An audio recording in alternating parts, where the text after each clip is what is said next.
brands that you would say that really successfully work with music stimuli in their branding? It could be in stores, but it could also be, I know advertising are really great at that. And what kind of learnings can we take from them?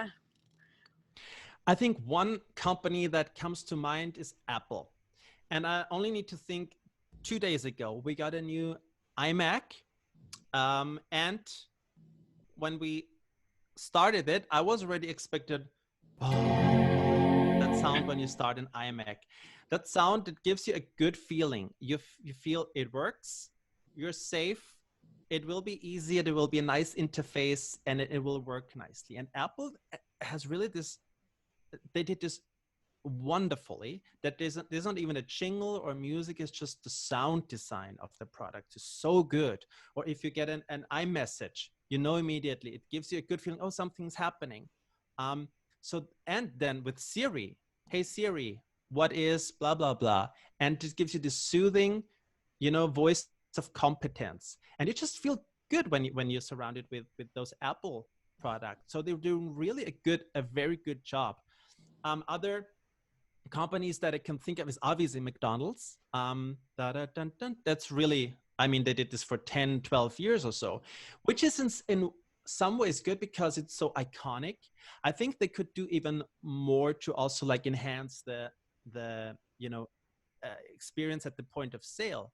Like when you buy something either at a touch screen or like in store, so that this also, there's not just the ads, but they also like could like enhance their audio branding like in store as well, or in other channels. Other examples are, sorry to interrupt you there, just to fill you in. It's very interesting what you say, because a lot of brands, if they're good at using the sound stimuli in their online campaigns or TV, they're not as good as bring it at omni-channel, like bring it at all way to actually to the stores where the actual product is bought and experience. And it's very interesting. I talk about McDonald's because I worked with McDonald's and did a research with them. And it's very interesting because there's so much they could do. I know a little bit that they do play some South American kind of music during Tex-Mex period of time.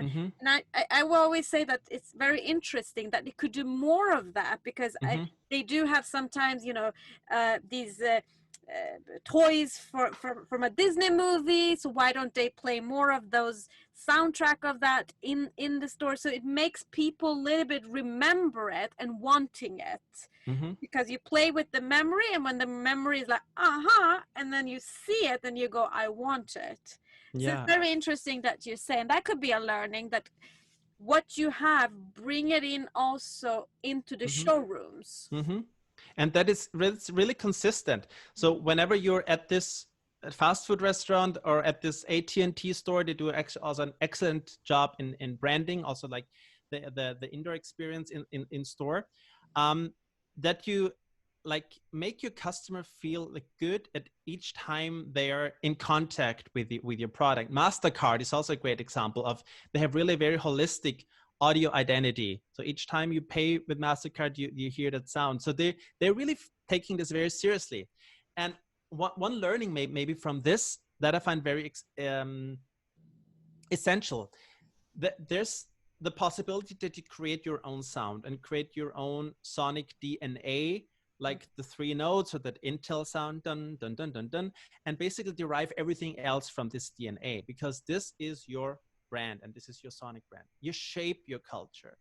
I think this is a far superior approach to branding than if you, let's say, just have the newest pop song in your ad, the newest whoever, great songs, Maroon 5, Coldplay, Beyonce, whatever, and you use it, because then you're just riding on the wave of someone else's culture, but it's not your own culture. You're kind of, the bandwagon.